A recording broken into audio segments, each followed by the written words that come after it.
The new era Land Rover Defender brings the design of this legendary Solihull model bang up to date. Despite the modern tech, it remains as solid and uncompromising as it's always been, with off-road ability to worry a Challenger tank. Approach it as an alternative to modern luxury SUVs, and somehow you've missed the point. Buy a Discovery for that. Here instead is the hardest wearing, most capable and most cost-effective proper off-roader that sensible money will buy.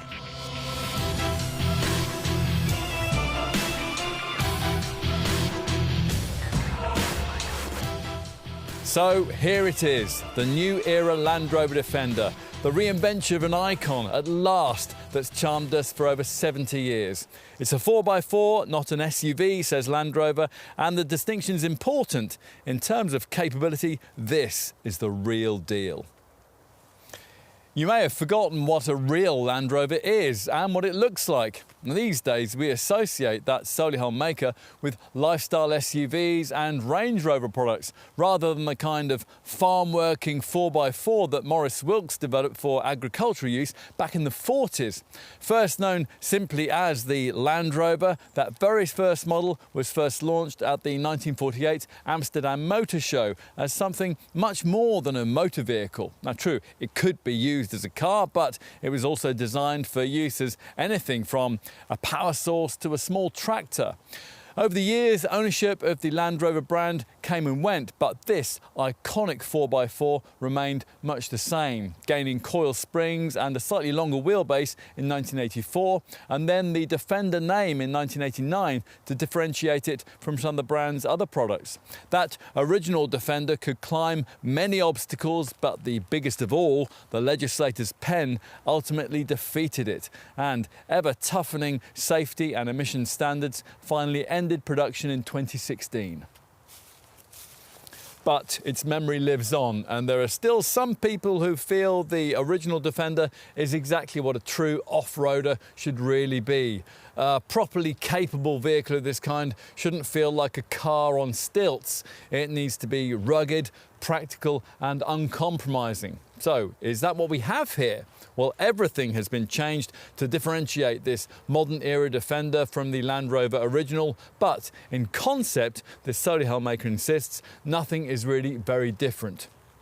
We'll see. Reinventing an icon isn't easy, which is presumably why it's taken Land Rover such a ridiculously long time to do it. The process was especially difficult given the reality that this new era model will be bought more by fashionistas than farmers. How on earth do you properly satisfy both kinds of customer with a single product? Well, few brands have ever even bothered to try, but this potentially is a model that could get closer to being all things to every man and his sheepdog than any car yet devised. A real automotive Swiss Army knife then, but a real Land Rover? Well, that's what we're here to find out. So, time for the industry's most detailed test.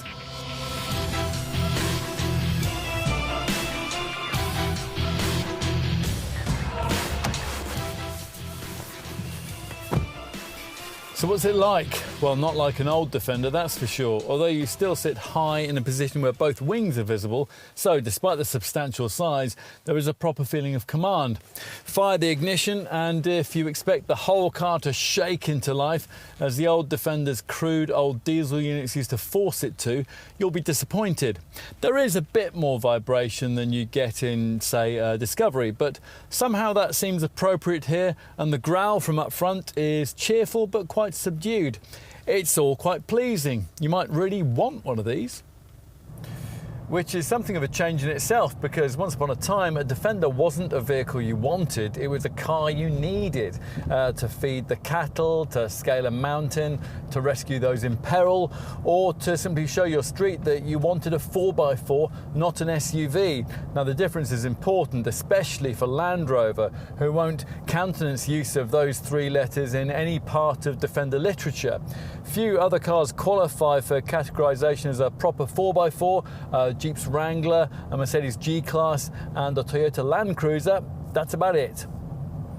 But does this one? Now that might sound heretical, but look at the facts. There are no solid axles fitted to the Defender anymore, such as you will find front and rear on a Wrangler and at the back of a Land Cruiser, a G-Class and every capable pickup you can think of. You can't lock the differentials as you can on a Wrangler and a G-Class. Every wheel is now independently sprung, and instead of the classic old separate steel ladder frame chassis, there's a unitary body based fundamentally on the aluminium structure that underpins every other larger JLR conglomerate modern model. But still, Solihull insists that this is not, it really is not, an SUV. Let's see.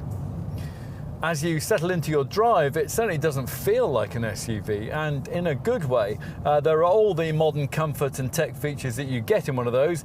Digital instrument cluster, a big infotainment screen, good ergonomics and so on, but your view out of the shallow windscreen delivers more of a sense of occasion, and you get a bank of complicated looking off-road terrain buttons on the center console that a Sloan Ranger really wouldn't know what to do with. And although the control weights aren't like those of a traditional Defender, there is a heft and a positivity to them that doesn't smack of sports utility. In short, although almost everything's different with this car, the fundamental elements of character here have somehow survived intact.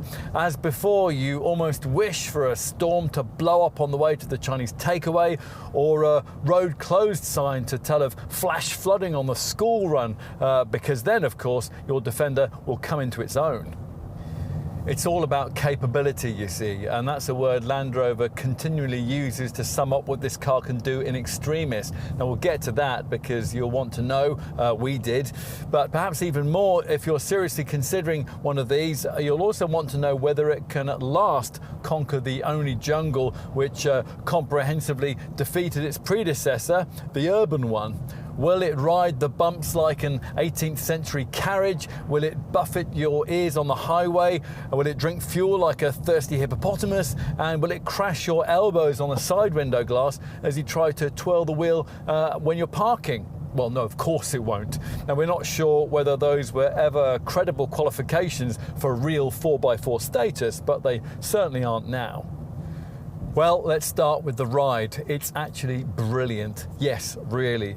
It cushions you from low-speed obstacles like speed humps, but it's equally as good at smoothing out highway undulations, even on the optional off-road tyres that committed forest folk will want. You normally hope for that from air suspension, of course, which from launch anyway is what all the lengthier 110 Defenders like this one have to have. The shorter 90 model variants are coil sprung with air suspension optional. Riding on air, a Defender offers 3 height settings as well as usual normal setting. There's a higher off-road one and a lower access one, and it also gets the benefit of the brand's Adaptive Dynamics adaptive damping system. Now that monitors body movements up to 500 times per second, and it responds almost instantaneously to your drive demeanour and to the different road surfaces to optimise control and comfort. Now you'll notice the benefits of all this particularly in town territory where the Defender feels as comfortable as a lifestyle SUV. Thanks to that high stance and the fact that you can see all the boxy extremities, placing the car in heavy traffic is far easier than you'd expect, and thanks to the light steering and the standard 3D surround camera system, twirling the wheel when you're slotting it into a slim space is easy, although there is no optional auto parking system to do that for you. Beyond the city limits at speed on twisting roads, you'd ideally want a little more weight and feedback from the helm, but it is progressive and it's accurate as you turn in, and body roll, which initially feels as though it might be quite pronounced, is actually pretty well controlled. Traction is excellent in all conditions, and that's courtesy of an all-wheel drive setup that works through an intelligent driveline system, which continually varies axle torque based on sensor data from vehicle surroundings and driver inputs. It can then distribute all the pulling power to either the front or to the rear axle as required. Now, if that pulling power at speed through tight turns could be balanced between the individual wheels as well as between the individual axles, well, then this car could be even more surprisingly agile. Well, that's what the optional electronic active differential with torque vectoring by braking setup promises. Now, this system constantly balances the distribution of torque between the four wheels when it's cornering. And refinement, well, it has to be good, doesn't it? Because the core engines here are shared with just about every other big Land Rover and Jaguar model you can think of. The conventional 4-cylinder, 2-litre Ingenium diesel unit that this modern era model was first launched with in 2019 was quickly ditched in favour of the 3-litre 6-cylinder MHEV mild hybrid diesel, which most customers now will want. As usual with this kind of electrified technology, the MHEV system uses a belt-integrated starter generator in the engine bay to harvest energy usually lost under deceleration. That's then stored in a 48-volt lithium-ion battery located beneath the rear load space. It's able to redeploy the stored energy to assist the engine when you're accelerating away, while also delivering a more refined and responsive stop-start system. But the differences made to the drive experience are as marginal as those that claim to benefit running cost efficiency. Of more import here is pulling power, necessarily so, given that in the case of this 110 model, the power plant provided has to lug about nearly 2.3 tonnes of West Midlands designed, Slovakian assembled automotive real estate. Let's get to the figures, which will base around this 110 variant. The base diesel D200 version with 200 PS has 500 Nm of torque for this task. The preferable mid-range D250 with 249 PS has 570 Nm and feels usefully more rapid as you slur smoothly through the ratios of the 8-speed ZF gearbox that all Defenders now have to have.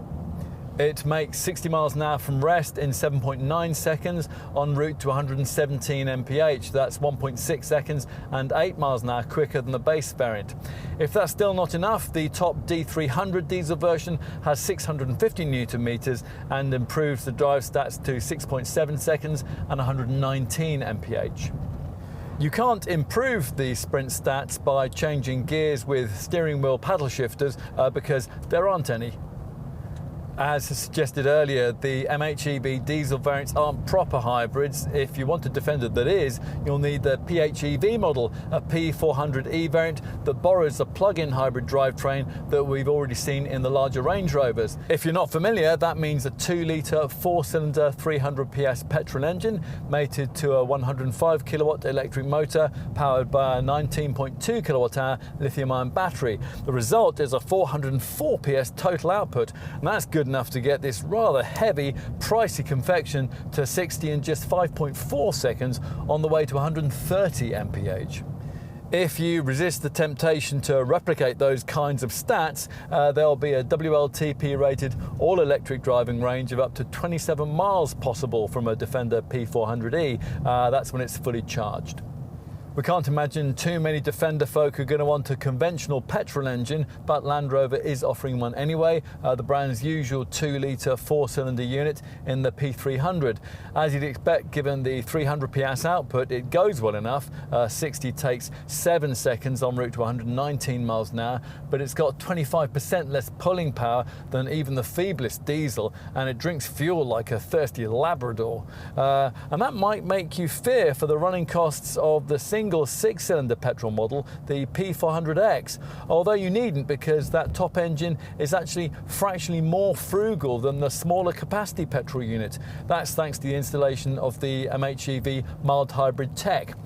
The pricey P400X will be rarer than hen's teeth, and it plays to the crowd that once upon a time would have bought a Defender V8, but whether you'd really want to get to 60 in just 5.8 seconds as a Defender P400X can is another question. In case not, Land Rover has equipped this top variant with the choicest electronic tools for ultimate off-road prowess. Well now, ultimate off-road prowess. Now earlier, if you remember, we questioned whether the fundamentals here were really going to allow for that. A Land Rover though has absolutely no doubts, and nor will you once you've driven this car over terrain that you really wouldn't be able to walk, wade or jump across. So yes, the basic architecture has some JLR communalities. They're primarily the pricey bit between the front axle and the dashboard, but 95% of it is bespoke to this car, hence the unique D7X or Extreme platform designation. And the toughness of the unitary construction allows this structure to be 3 times stiffer than a traditional body-on-frame design. It is mostly fashioned from aluminium, but it also incorporates steel subframes that are robust enough to deal with a 6.5 ton snatch load through the recovery points, should you ever need to be pulled out of the bog. And the structure incorporates uprated ball joints and bushes designed to cope with the most severe of road impacts. The wheels can withstand up to 7 tons of vertical load into the body. As for the locking differentials that committed Wrangler and G-Class folk who off-road love so much, well, that's a bit yesteryear according to the Solihull engineers. They've equipped this car instead with an electronically controlled centre and rear differential setup that does all that work for you. And the 4x4 system is paired, of course, with the proper twin-speed transfer box with low-range ratios. Plus, for the first time on a Defender, the brand has been able to build in its terrain response driving mode system, which allows you to set the car up for the type of surface that you'll be travelling over, and that's via various selectable options. Eco and comfort for on-road use, and for off-piste progress there's grass, gravel, snow, there's sand or mud and ruts. Now with lesser Land Rovers, the terrain response setup, although it is impressive, is ultimately compromised off-road by a relatively low SUV style ride height, but of course not here. A Defender rides 291 millimetres above terra firma. That's a lofty 84 mils higher than a Discovery. And one of the advantages of that is a massive 900 millimetre or 2.7 foot wading capability. To give you some perspective on that, even something as capable as a big Mercedes GLS can only wade up to 500 mils in depth, the same as a previous Defender could manage, all of which you can monitor thanks to the included wade sensing feature. Now this shows you how deep the water is that you're driving through.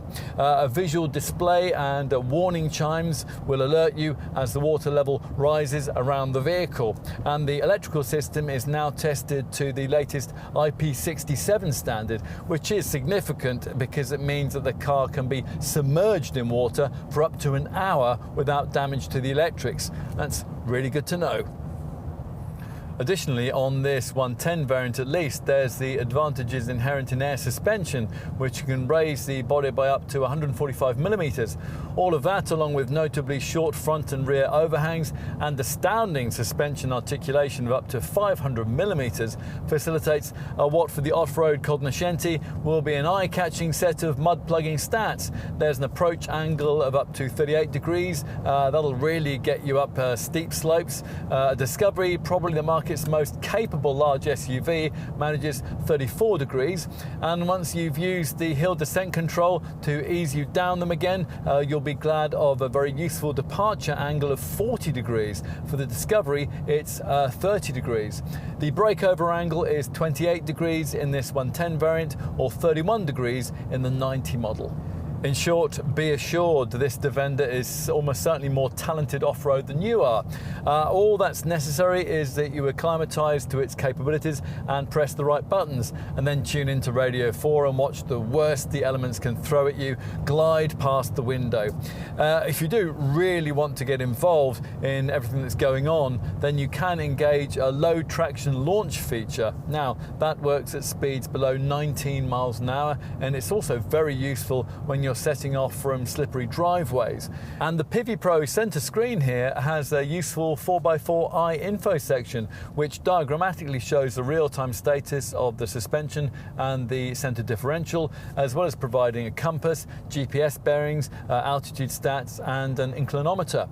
Plus, Land Rover also provides a ground sight clear view forward camera viewing feature. Now this is a so-called transparent bonnet camera angle that allows you to easily identify potentially damaging rocks and tree roots that you might be just about to drive over. Now this neat option uses a combined feed from cameras in the grille and beneath the mirrors to bring up a digital field of vision on the central infotainment screen, and it's some 15 metres across and 8.5 metres deep.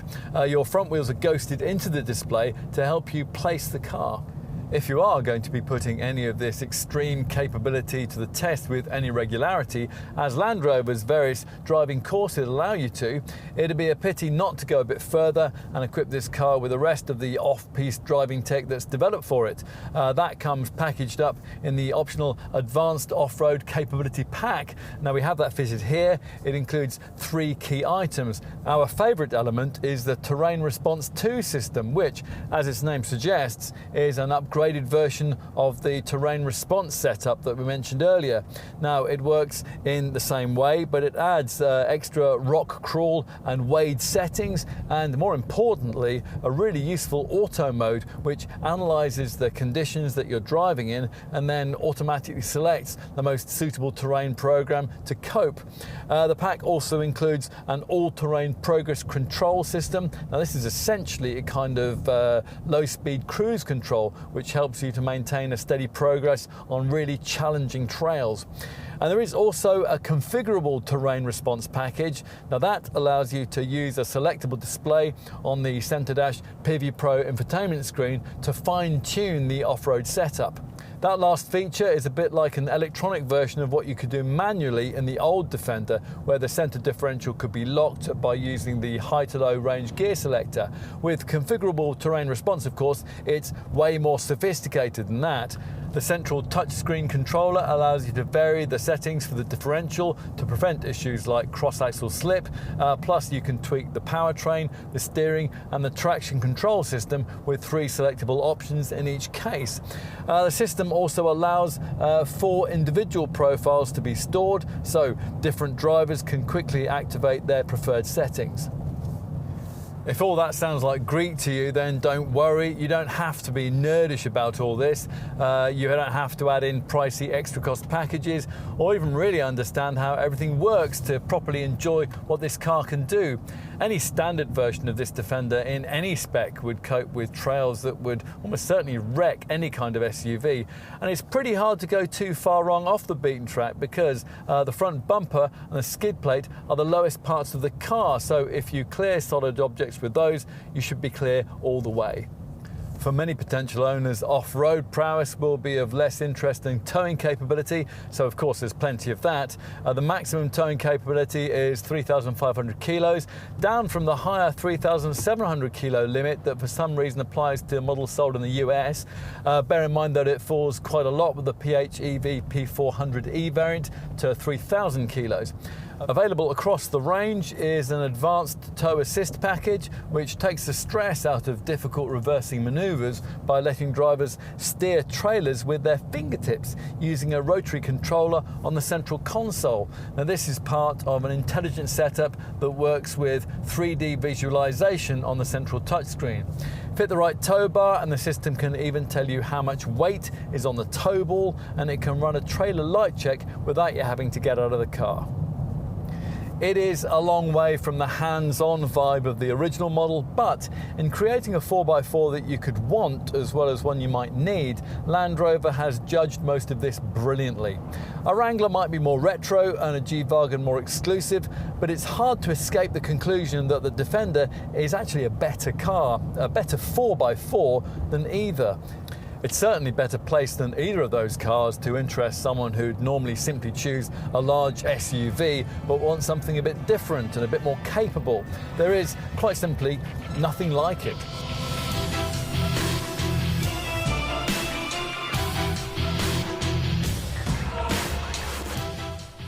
This new Defender, says designer Jeremy McGovern, is respectful of its past but not harnessed by it. This, he says, is a Defender for a new age. Tough and approachable, durable but stylish. Lots of design cues ensure model line continuity, things like squared off wheel arches, super short front and rear overhangs and so-called alpine light narrow windows set into a roof that, as here, can be white coloured just like the old county models. models. As with the old Defender, it's possible to buy both 3 and 5-door body shapes, and to keep some historical continuity as before, these are badged 90 and 110 respectively. But all of this is smoke and mirrors, of course. In reality, this new era model shares almost nothing with its predecessor except its distinctive silhouette and its reassuringly purposeful stance. This needed, after all, to be a much more sophisticated, pricier and very differently sized car. The old model was as narrow as a Fiesta and as long as a Focus. This new design, in contrast, has the longest wheelbase of any Land Rover and a proper luxury car footprint. It measures in at over 2.1 metres wide and in this 110 form at well over 4.7 metres long. The short wheelbase 90 version is half a metre shorter in both length and wheelbase. These were the two body shapes from launch, and they're to be joined by an even longer 5.1 metre Defender 130 body style that can seat up to 8. In profile, perhaps the most noticeable design feature is this colour customisable square styling element, which extends back from the rear door window. You don't have to have it on the 90. And unseen is a huge body supporting hoop that runs behind the doors and up across the roof, which is why, although there is a hardtop commercial van version for both 90 and 110 customers, Land Rover won't now be able to offer Defender chassis cab or pickup variants. Talking of the roof, explorers will be pleased to hear that it can take up to 168 kilos of weight. The front end is bluff but stylishly engaging, with a chunky bonnet incorporating a raised centre section which is flanked by durable black inset panels on either side, which reference the way that you could stand on the old model's bonnet to attach things to the roof. Probably best not to do that here though. Square technical LED headlamps flank this body-coloured prominent central grille, although the main cooling is taken care of by this lower intake, which is surrounded by this silvered panel incorporating the fog lamps, around which are little shelves that rather annoyingly will trap dirt and leaves. Vertical black Defender branded panels separate the front wings from the adjacent doors. This styling feature is a transition point into beautifully sculpted fenders that combine with squared arches surrounding big wheels of between 18 and 22 inches in size. You can even have them with the old model's classic cream finish. We have the more conventional 19-inch 6-spoke gloss sparkle rims fitted here. The sheerness of the rear vertically maintains the short overhang that provides for such a capable departure angle off-road, while at the same time maximising interior space and accentuating the vehicle's strong shoulder section. And of course, the centrally mounted rear wheel is a classic Defender touch. So are the separated tail lamps, although they're now square and they sit in this black vertical trim strip and illuminate with LEDs. The other thing that might interest you, if you still think of Land Rover as a solely hull brand, is that this car is screwed together not in the West Midlands, but in Slovakia. Does that matter? You decide. Of course, as usual, what's more important is what you can't see. Unlike the original model, this one doesn't have a separate steel chassis anymore, and the underpinnings here are, in theory, generally based on the D7 architecture that the Jaguar Land Rover conglomerate uses for all its bigger models. Those are both things that might concern Defender loyalists. Now, the brand says that it shouldn't, though, pointing out that the structure has been upgraded here to D7X form. That letter designates extreme status, with over 95% of it specific to this car. It's the stiffest architecture that the company has ever produced. The brand claims an impressive 29 kN degree of torsional stiffness, and it's in a completely different league to most other SUVs, 3 times stiffer than traditional body-on-frame designs. It's all aluminium based, of course, and that's not just the exterior panels, but the entire body structure. But don't equate that with lightweight. Most 110 variants, like this one, tip the scales at around 2.3 tonnes. Right, let's take a look inside. Access is embellished at night by unique Defender puddle lights, and that's suggestive of a rather unique experience behind the wheel. Is that what's been delivered here? Let's see. It's relatively unlikely that many customers for this modern-day Defender will have had any previous experience in the original version, so there was no real need for interior design continuity. Anyway, folk paying luxury limousine money don't tend to want a hose-out cabin, and they certainly don't want industrial plastics, Stone Age infotainment, and a steering wheel proximity to the side window that bashes your elbows every time you turn more than 90 degrees. So, of course, all of that has been completely abandoned, although thanks to durable rubberised flooring, the pedal box still welcomes wellies.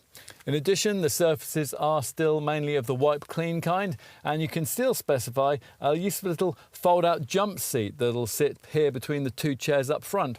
Plus, a few exposed surfaces and Torx head bolts have been thrown in to try to make owners of old Landys feel a bit more at home.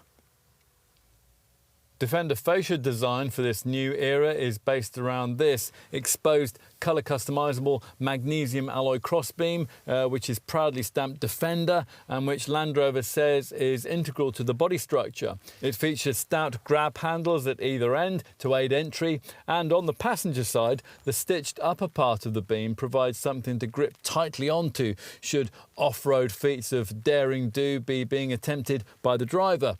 The main controls, including the Pivi Pro central infotainment touchscreen, are housed within this frame, and just below it there's this middle panel from which protrudes a stubby auto gear lever positioned next to the various off-road and ventilation controls. You get these two circular climate dials which can also be pressed for seat heating or seat cooling.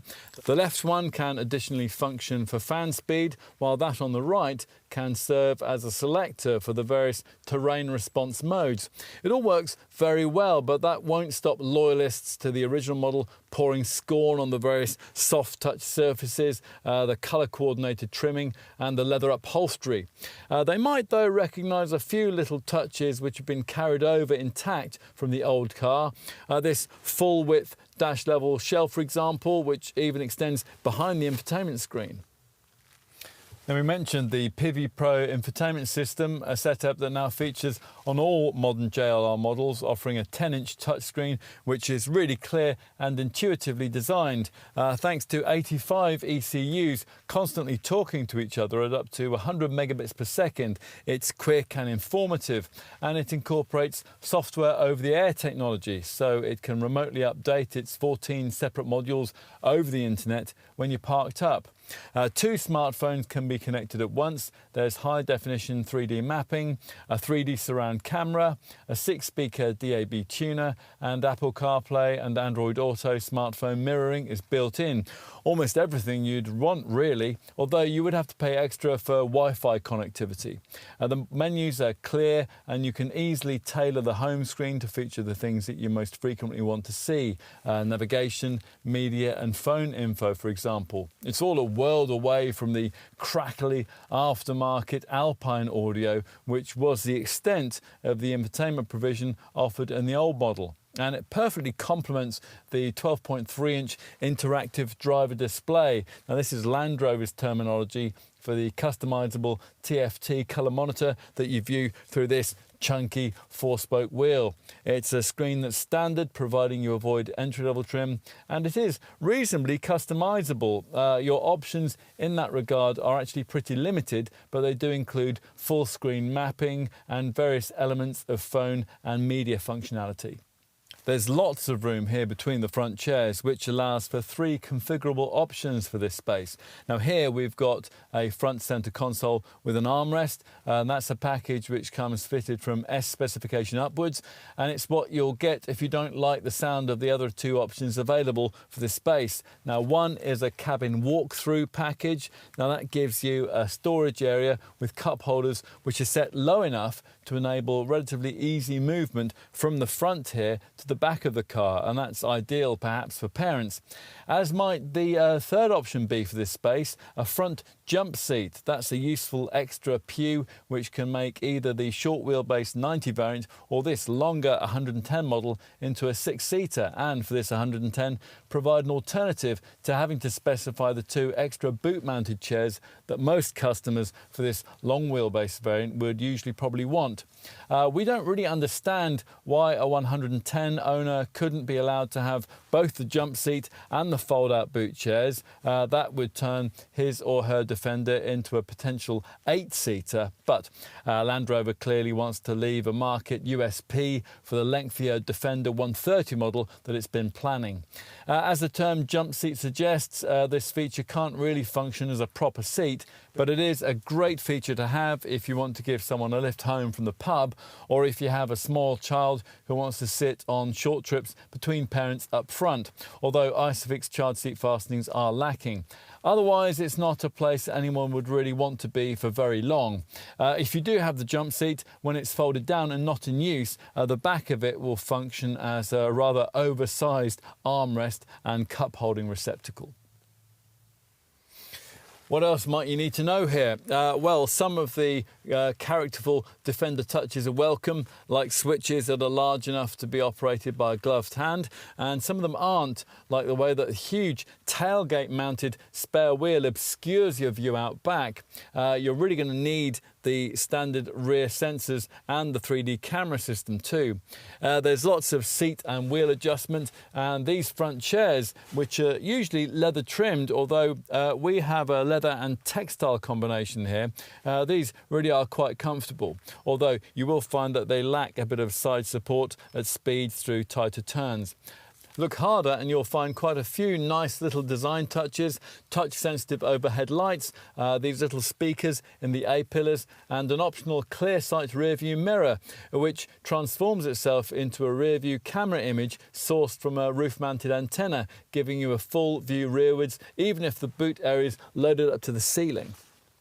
We also like the fact that the connectivity ports include both USB-A and USB-C ports here at the bottom of the centre stack, where there's also a 12-volt socket. Another USB features recessed into the passenger side of the mid-level dash shelf.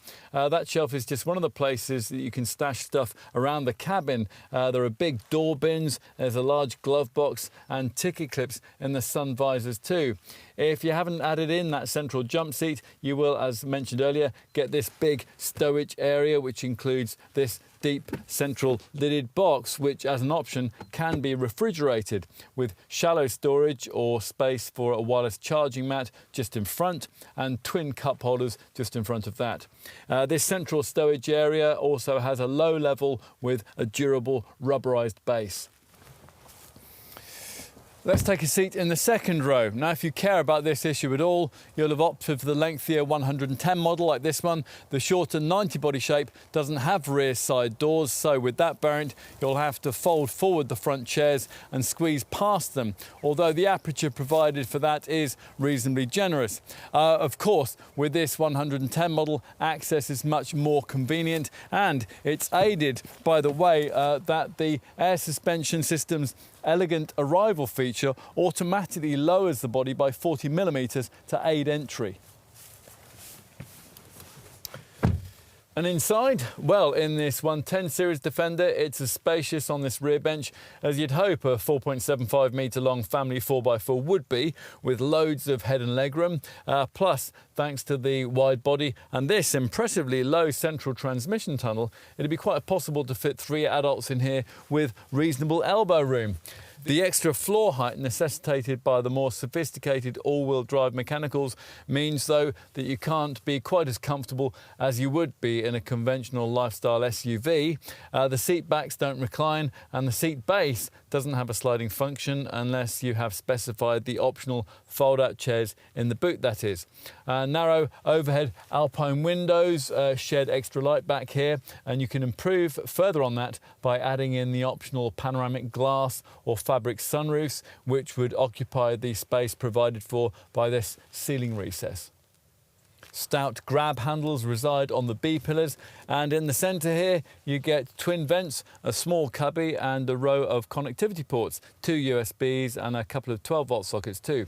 The front seat backs have recesses for knee space and back pockets and attachments with little 5-volt sockets ready for Land Rover's modular click-and-go system, onto which can be clipped hooks, hangers, tray tables or tablet mounts. There are coat hooks in the grab handles, there's an overhead LED light on each side, and you get a central armrest with cup holders right here. The door cards with their soft touch surfaces and trendy exposed Torx head bolts look smart, but these big integrated speakers mean that the storage bins are very small.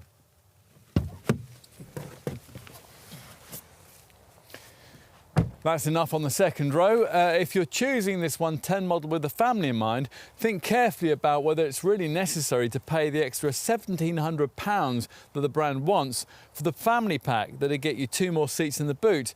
We haven't got those here. The chairs in question are of the thin, rather uncomfortable fold-out variety. They aren't especially easy to access from here, and they'll only really work for uncomplaining kids, which is why Land Rover calls a 110 specified in that way a 5+2 rather than a 7-seater. Taking this and the slight reduction in boot capacity that those family pack pews deliver into account, you might feel instead that the optional front jump seat we mentioned earlier could be sufficient for any occasional extra seating capacity that you might need. Let's finish with a look out back. Now, Land Rover may have reinvented this Defender for a new era, but it couldn't bring itself to dispense with the old model's rear-mounted spare wheel and side-opening tailgate. It's the same as you'll get on a Mercedes G-Class or a Toyota Land Cruiser. Now, that means no powered operation, a heavy old opening mechanism, and all kinds of issues if you're trying to get to the boot in a confined space, like when you're backed up against a wall. Further issues present themselves once everything's open. There's no proper tonneau cover. There's just this flimsy fabric covering, which has no fewer than 6 fiddly attachment catches. You'll probably dispense with this pretty quickly, as we have. If the extra boot-mounted chairs were fitted here and they were upright, there'd be only 160 litres of space. That would be enough only for a few shopping bags. But with this 5-seat 110 model, the cargo bay is quite cavernous, 919 mils of floor space length, allowing for a 786 litre total dry capacity, which for reference is 136 litres less than a Discovery could take. 7 carry-on suitcases can fit up to window level. Conventional large SUVs like the Volvo XC90 or the Audi Q7 can carry more, but they can't get anywhere near this Defender's 900 kilo payload capacity. And beneath this cargo base cover, next to which reside 4 tie-downs, there's a further deep storage well beneath the floor. The alternative Defender 90 body style obviously has less luggage space. There's 397 litres on offer there. Nice touches in this 110 include the extra light you get from these alpine window slits near the roof, the way this durable floor covering extends up the back of the rear seats, and the built-in shelf on the inside of the tailgate. Plus, on air suspended models, you're able to use these left-hand cargo sidewall buttons to lower the floor level by 40 millimetres, which helps enormously when getting in heavier loads. On each side of the compartment, there are LED boot lights, bag hooks and elasticated netted pockets. The 40-20-40 split for the second row backrest means that longer items like skis can be poked through between a couple of rear-seated occupants. Now, if you have to fold everything flat, the chairs don't actually fold completely flat. Up to 1,875 litres of dry capacity will be available to you in this 110 model. With everything folded in the Defender 90, it's 1,563 litres.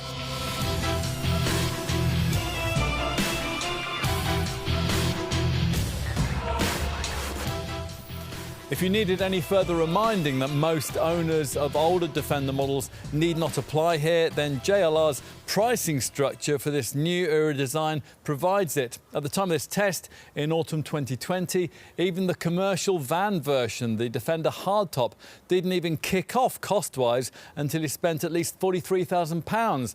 As for the passenger models, which are obviously our focus here, well, they begin at a starting point of close to £45,000. That gets you the cheapest short wheelbase 90 model. You'll need around £5,000 more for an equivalent version of this lengthier 110 body shape.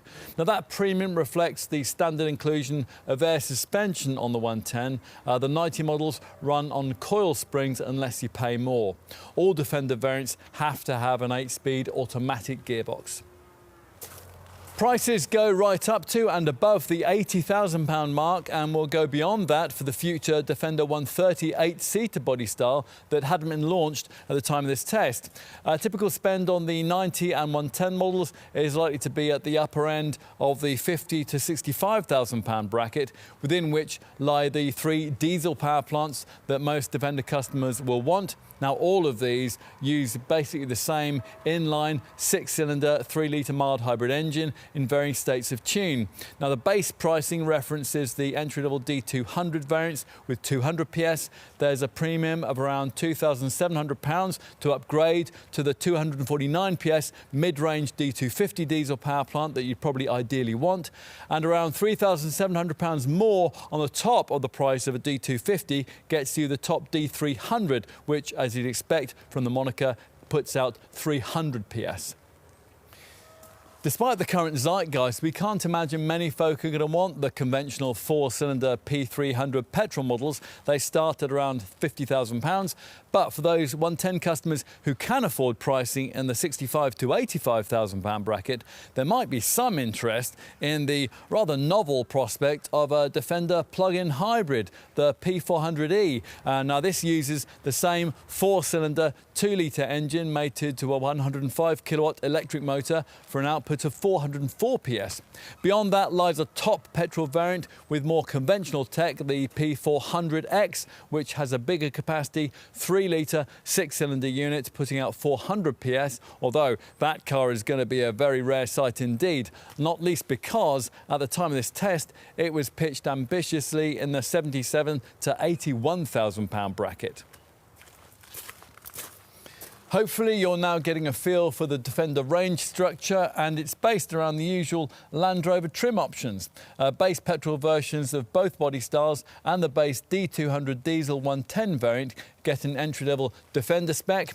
Otherwise, things kick off with either S-spec, that's what we've got here, or an SE level of trim with plusher HSE spec also available further up the range. And all 3 of these core trim variants are also available in more eye-catching X-dynamic form for an extra £3,000 to suit those who want a bit more pavement presence.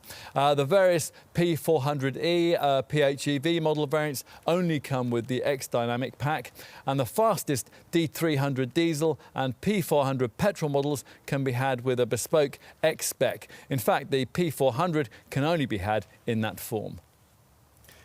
OK, enough on the range hierarchy. Let's now position this Defender for you in terms of other similar products.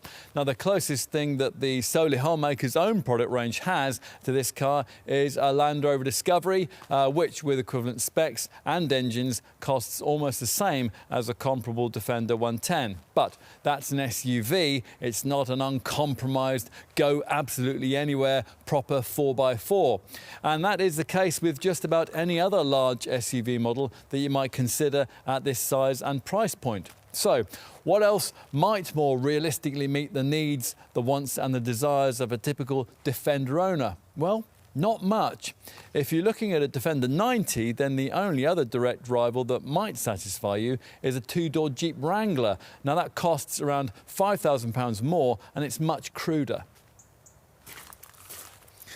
So what about like-minded alternatives to this lengthier Defender 110? Well, a long wheelbase four-door Wrangler might suit, and it costs much the same, but it's much smaller inside and it can't offer more than 5 seats.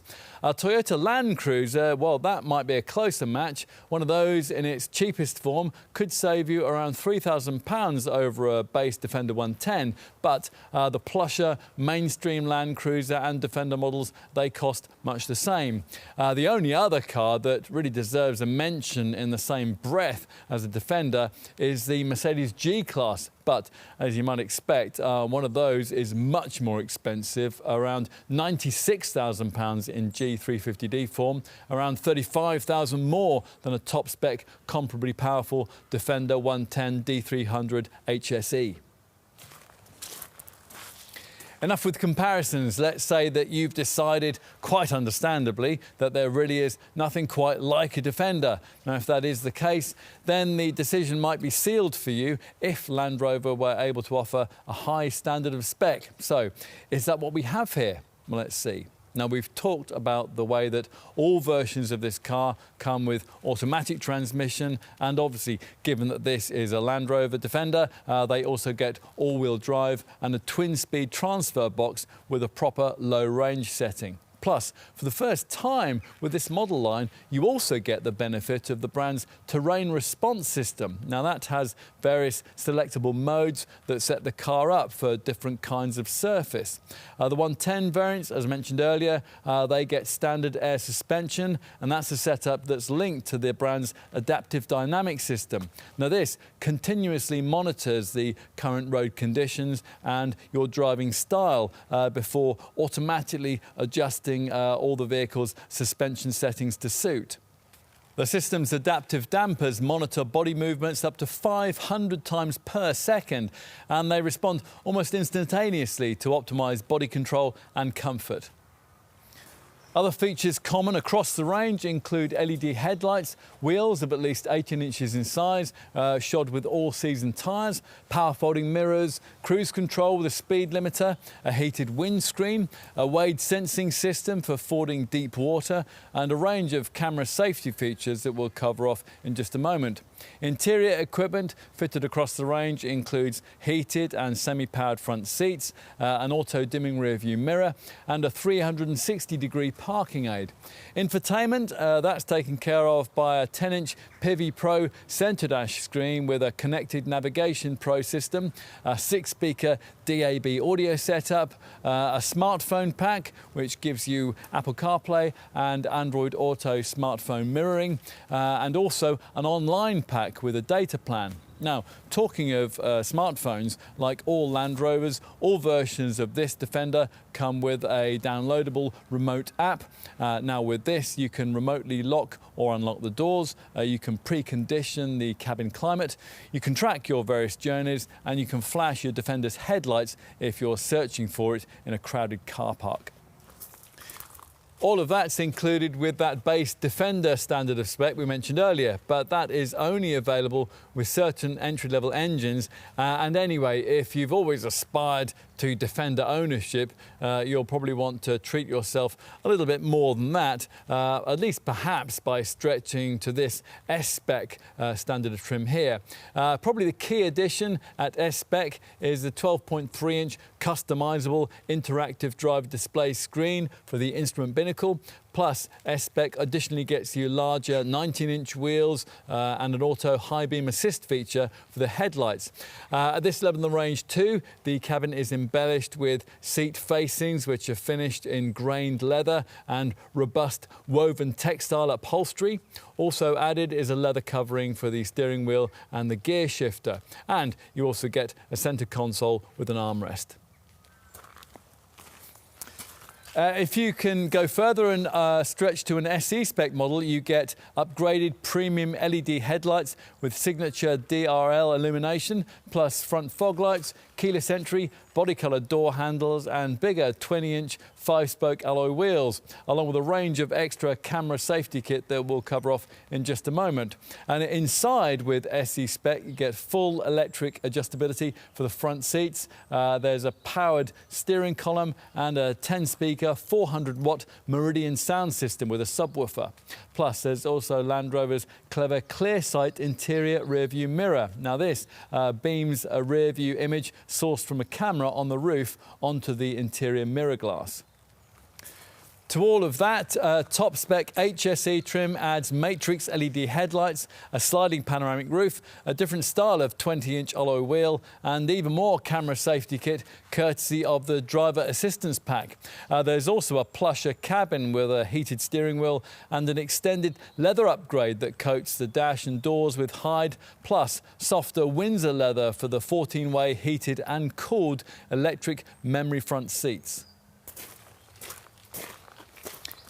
If only the very ritziest Defender will do, then your dealer will point you towards the rather unique X-Spec, which, as mentioned earlier, is mandatory on the top P400 petrol model and is optional on the fastest diesel, the D300. A black contrast roof and bonnet, along with darkened tail lights and gloss dark grey 20-inch wheels, give the Defender a meaner look in this form, and it's even more capable away from tarmac too in X-Spec, and that's thanks to an electronic active differential and a bit of extra Land Rover off-road technology in the form of the brand's uprated Terrain Response 2 system, which includes an extra Wade program for deep water and the company's configurable terrain response setup, which allows drivers to more precisely set up the vehicle to suit very specific off-road conditions. X-Spec also gives you a thumping 14-speaker, 700-watt Meridian surround sound system, a head-up display, premium cabin lighting, bright metal pedals and ebony mortise headlining. Plus, outside there are orange brake calipers and starlight satin chrome exterior accents. Much of the look and feel of that top X specification can, as we said earlier, be replicated on a lesser, more affordable Defender S, SE or HSE variant by paying the extra for the optional X Dynamic pack. Now here there's a gloss painted Narvik black finish for the mirror caps, the window decals and the lower sill and wheel arch cladding. Plus there's also a silicon satin finish for the skid pans, the matching grille bar and the badging. Plus the rear recovery loops are painted satin black and the alloy wheels get a satin dark grey gloss black finish. Inside, X Dynamic trim gets you what the brand calls Robustec trim for the seat ribbons and the console finisher. This is a protective and hard-wearing material which is inspired by textiles used in extreme outdoor activities. The fascia crosscar beam is finished in a light grey powder coat and you get an ebony mortise headliner and Eiger grey satin door handles. Right, that's enough with the standard spec. Let's take a look at options, and it could take some time because the list is exhaustive. We'll try to talk you through it though. A good starting point here lies with the 4 themed accessory packs, which your Land Rover dealer will want to tell you about. There's Urban, Country, there's Explorer and Adventure. Now the Urban pack gives you a tougher look for the city, and that's courtesy of a front undershield, a spare wheel cover and a bright rear scuff plate. Plus inside there are bright metal pedals. Now the Country pack, that gives you wheel arch protection, that bright rear scuff plate, a full height load space partition, front and rear mud flaps and even a portable rinse system for cleaning off muddy boots and muddy dogs. Those last 2 features also come included with the Adventure pack. Now this sees that spare wheel cover and the bright rear scuff plate make another appearance. That's along with an integrated air compressor, an exterior side-mounted gear carrier and a seat backpack. Now this neatly attaches to the middle of the rear seats and it can be easily detached when you set off on foot. And finally, if you really are planning to venture into uncharted territory with your Defender, then you might want the Explorer pack. Now that gets you an Expedition roof rack, a raised air intake for very deep wading, and a matte black bonnet decal, plus some elements of the other packs also feature on Explorer spec Defenders, wheel arch protection, a spare wheel cover, front and rear mud flaps, and the exterior side-mounted gear carrier.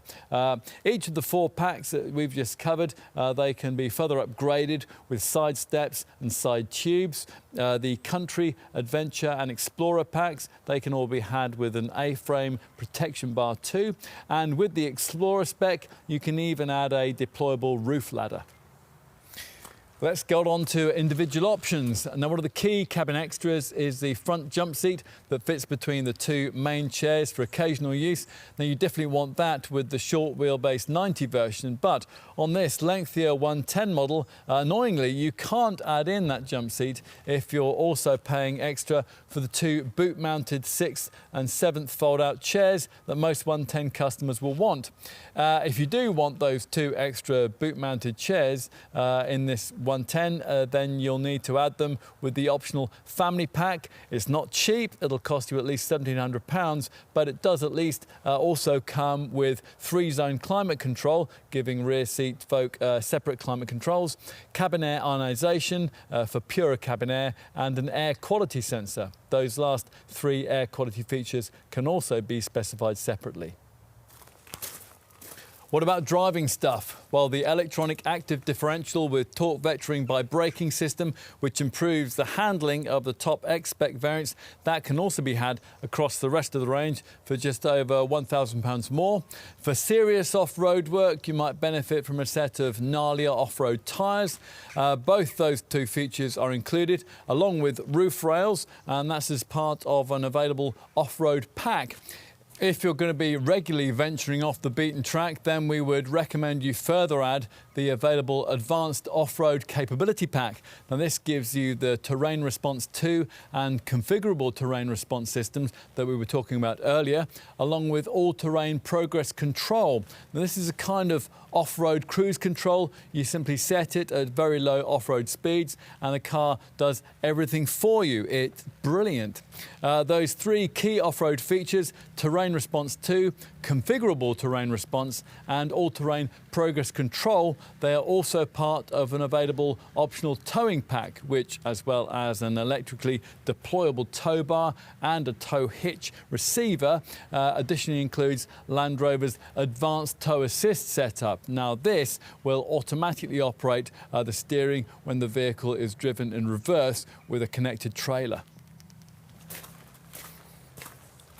If you're really going to be venturing out into the wilds, then you might want the universal lift and load system, wheel arch protection, a raised air intake for deeper wading, a front undershield, and potentially also a remote control electric winch, a winch mounting kit, and a winch accessory kit. Staying with optional driving features, now we mentioned earlier that air suspension, that costs extra on the short wheelbase 90 Defender body style. You add that in with the optional air suspension pack. Now, that also includes adaptive dynamics, adaptive damping, and also automatic headlight leveling. With both body styles, the optional head-up display is available. And on the subject of extra displays, the ClearSight interior rear-view mirror is another important option if the spec level that you've chosen doesn't already have it. Now, this gives you uninterrupted rear vision even when the cargo compartment is loaded up to the ceiling or the tailgate window is obscured. You can add in premium LED headlights with Land Rover's signature DRL and also front fog lights if the spec level that you've chosen doesn't already have those. And you might also want privacy glass and a solar attenuating windscreen. What about luxury touches though? Well, if you haven't quite been able to stretch up to top HSE trim, you can give the cabin much of the plush feel of that top trim level by adding in the optional premium upgrade interior pack. And that gives you 14-way heated and cooled front seats, a powered steering column and an extended leather upgrade. You could also consider the Comfort and Convenience Pack. Now, that will give you premium cabin lighting, a Meridian sound system, a wireless charging mat, and for those family expeditions, a front centre console refrigeration compartment. That last feature is also available to order separately. You can add leather upholstery to base Defender trim or add softer Windsor leather to S and SE models. And the classy ebony Mortzine headliner is available if the spec level you've chosen doesn't have it. With SE trim, you can pay extra for 12-way heated and cooled memory front seats. Across the range, you can also pay extra for the second row seating to be heated. You can specify a folding fabric sunroof or a glass panoramic roof. And bear in mind that you'll need to pay extra if you want the Pivi Pro centre dash infotainment screen to be Wi-Fi enabled. Plus, you can add various Meridian sound system upgrades too. On to aesthetics. And now bear in mind, unless you want your Defender finished in solid Fuji white, the only standard colour, you'll have to pay your dealer more for your choice of paint shade. Probably one of the metallic finishes. We have got Pangea green here. There's a wide choice of different alloy wheel styles and sizes with optional 18, 19, 20 and 22-inch rims.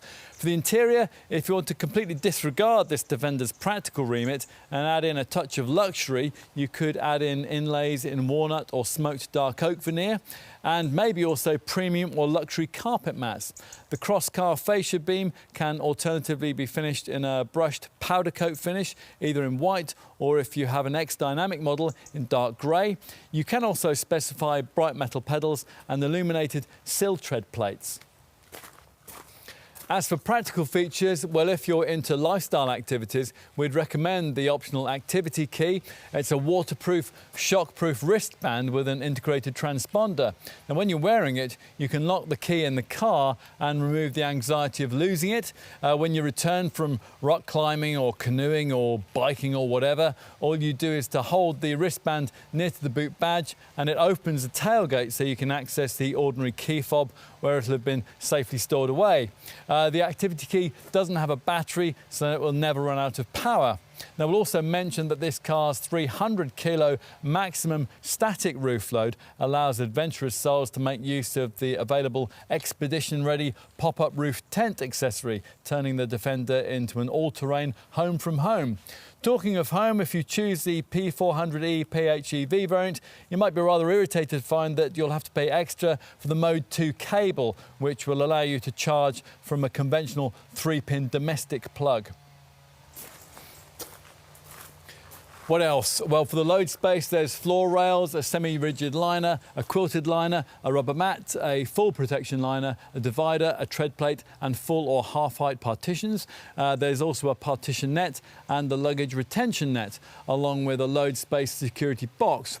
Two optional features we mentioned earlier also sit in that cargo area, the integrated air compressor and the portable rinse system for cleaning muddy boots and muddy dogs. For the passenger cabin, deep-sided rubber mats would be useful if you regularly go through boggy terrain. And you can also specify durable covers for all 3 seating rows, plus seat back storage pockets, a centre armrest cooler warmer, and that seat back pack we mentioned earlier. Now that fits into the centre of the rear second row bench. The front seat backs feature attachments with 5-bolt sockets ready for Land Rover's modular click and go system, onto which can be clipped optional hooks, hangers, tray tables or tablet mounts. There's also the cold climate pack, which gives you heated washer jets, a headlight power wash and a heated steering wheel. And you can add fixed or deployable side steps as well as mud flaps, a big expedition roof rack and a deployable roof ladder. Plus, of course, you can add roof rails and crossbars for things like roof boxes, sports carriers and carriers for skis and snowboards. You can also add a carrier for bikes at the rear. You might also want to include a secure tracking system in case of theft. And Land Rover also offers various pet accessories. There are things like a pet access ramp and a spill-resistant water bowl. These also come packaged up in various pet packs. Right, enough with options, let's get on to safety. The last Defender we tested, the final version of the old model back in 2014, didn't even have airbags, and ABS and traction control were optional. Thankfully, as you'd expect, things have progressed a bit since then. Now, across the range, you get autonomous emergency braking. Now, this is one of those setups which scans the road ahead, looking for potential accident hazards as you drive. If one's detected, you'll be warned. If you don't respond or you aren't able to, then the brakes will automatically be applied to decrease the severity of any resulting accident. Lane keep assist also comes as standard, and that will warn you if you stray over the lane delineating lines, and it'll gently apply steering to ease you back to where you ought to be. And you get a driver condition monitor which alerts you if drowsiness in your reactions is detected. And traffic sign recognition, which pictures speed signs as you pass them and displays them on the dash. Plus, of course, there are front, side, curtain and thorax airbags. Should these ever activate, an optimised assistance SOS emergency call feature, which is built into the remote app package we mentioned earlier, will transmit your location and diagnostic data to the emergency services in the event of an accident. To try and make sure you never need airbag deployment, there are the usual passive electronic assistance features on road, as well as the usual anti-lock brakes with EBA, emergency brake assist. These include DSC, dynamic stability control, ETC, electronic traction control, RSC, roll stability control, and if you need it, TSA, trailer stability assist.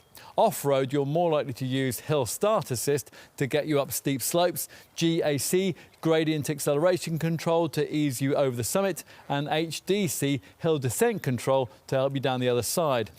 Pretty much all the basics are covered then, although we do have a couple of ISOFIX child seat fastening issues. The 90 models go without an ISOFIX attachment on the front passenger seat, and the 110 variants lack that feature with the optional third row chairs. And that is an important omission because those are most likely to be used by kids. Plusher trim levels get more camera safety tech. From SE spec upwards, there's blind spot assist, which works on the move to stop you from dangerously pulling out to overtake in front of another vehicle. A clear exit monitor. Now this will alert you to oncoming traffic when you're just about to open a door and step out into the roadway. And a rear traffic monitor, which alerts you to oncoming vehicles when you are reversing out of a space. Now all three of these features come included in an optional driver assist pack. Now that is standard on the top HSE and X variants, but it's optional elsewhere in the range. That driver assist pack also includes adaptive cruise control and a rear pre-collision monitor. Now that will automatically flash the hazard lights if the car thinks that it's about to be hit from behind.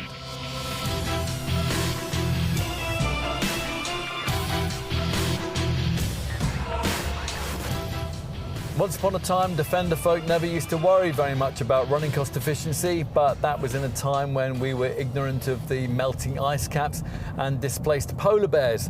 Now that we've all seen the light here, things have to change, and of course they have.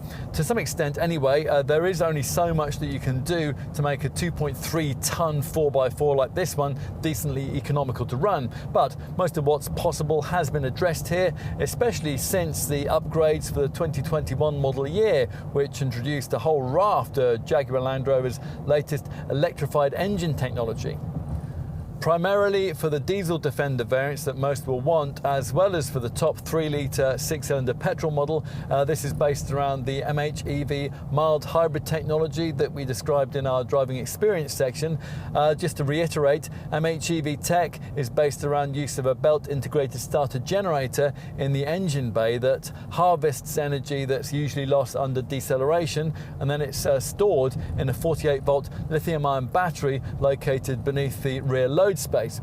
It's able to redeploy the stored energy to assist the engine under acceleration and also deliver a more refined and responsive stop-start system. And this technology obviously makes a difference because with it, the top 400 PS P400 6-cylinder petrol model is slightly more efficient than the ordinary feebler 300 PS 4-cylinder petrol-powered P300 is without it. For reference, the WLTP figures see the P400 MHEV record 24.6 mpg on the combined cycle and 261 grams per kilometre of CO2. For the conventional P300, the readings are 24 miles per gallon and 265 grams per kilometre. The WLTP figures just quoted are like those we're just about to give you, based on this lengthier 110 body style, and the ones you're probably likely to be more interested in relate to the MHEV mild hybrid diesel models. The two mainstream black pump fuel variants, the D200 and the D250, they both manage 32 mpg on the combined cycle and around 232 grams per kilometre of CO2. For the top D300, the figures are almost the same, 31.8 mpg and 233 grams per kilometre. If you want to do better, you'll need the P400e plug-in hybrid petrol-electric variant, which has a combined figure of 84.5 mpg and a CO2 reading of 75 grams per kilometre. The standard Mode 3 cable allows the 19.2 kWh lithium-ion battery to charge to 80% in 2 hours from a typical garage wall box. You can reduce that to just 30 minutes if you're out and about and you're lucky enough to find a 50 kilowatt rapid charger. Using the optional Mode 2 cable to charge via a conventional old domestic plug, well, you'll need around 7 hours to 80%, so it'd still be possible to replenish the battery overnight if, say, you were staying somewhere without access to a wall box or a public charger. Specific to the P400e is regenerative braking, which recuperates energy lost under deceleration and braking and sends it back to the battery pack.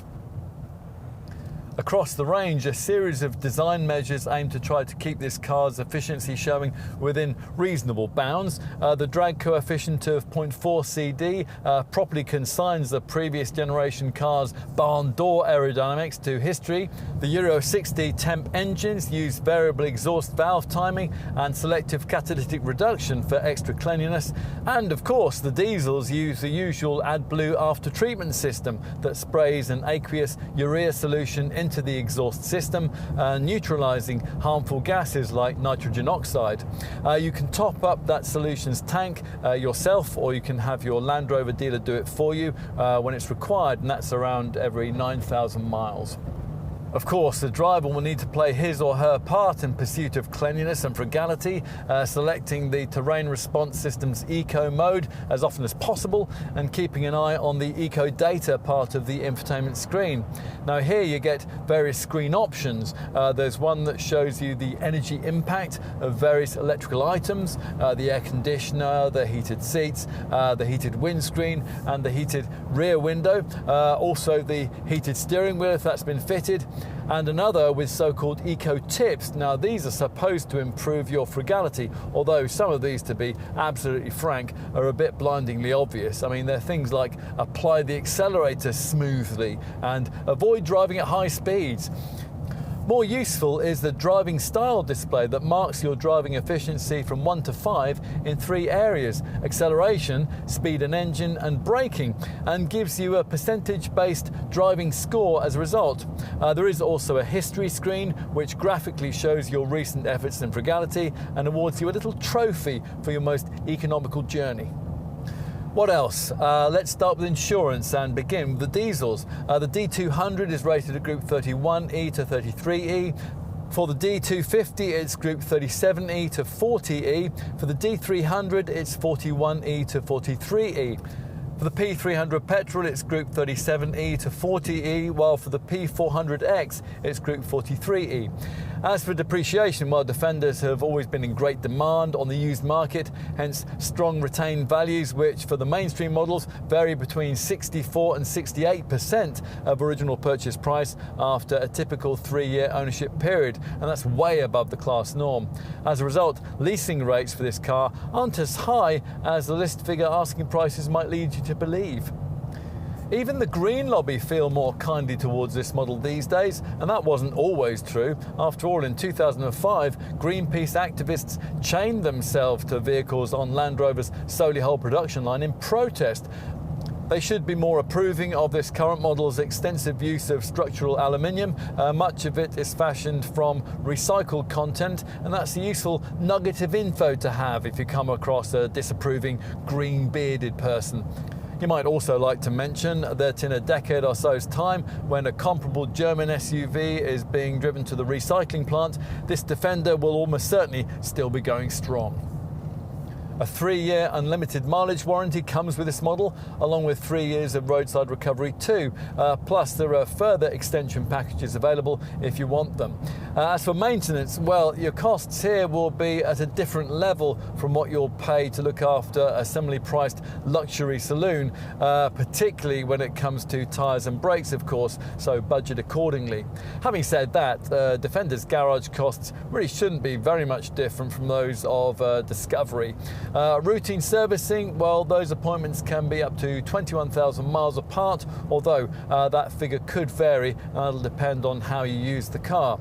If you do want to budget ahead for garage visits, then an optional advanced service plan pack will cover all maintenance for 5 years or 50,000 miles.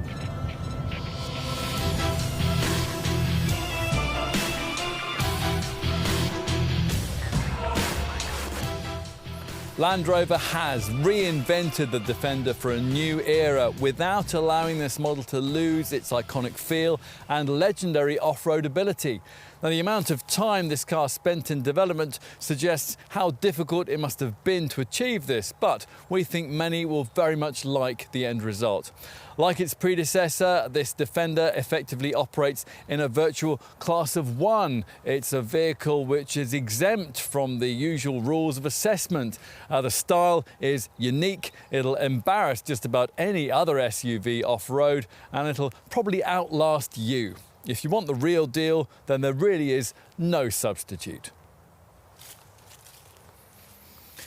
Like the old model, it can ford waist-deep water, scale sheer muddy slopes, and it can carry up to 7. But unlike the old model, it can cruise comfortably on tarmac, handle acceptably at speed on country lanes, offer executive cabin comfort, deliver class-competitive electrified running cost efficiency, and provide up-to-the-minute media connectivity and camera safety. Quite a portfolio of virtues. Even so, for most people, most of the time, a Land Rover Discovery will probably still be an infinitely more suitable choice, and a cheaper one. We're disappointed that so many who might have loved this car will be unable to afford one. But there does remain a well-heeled section of the population for whom nothing other than a Defender will be quite right, and those people have waited a long time for this car. As we said at the beginning, everything's changed, but ultimately nothing's really very different. Thank goodness for that.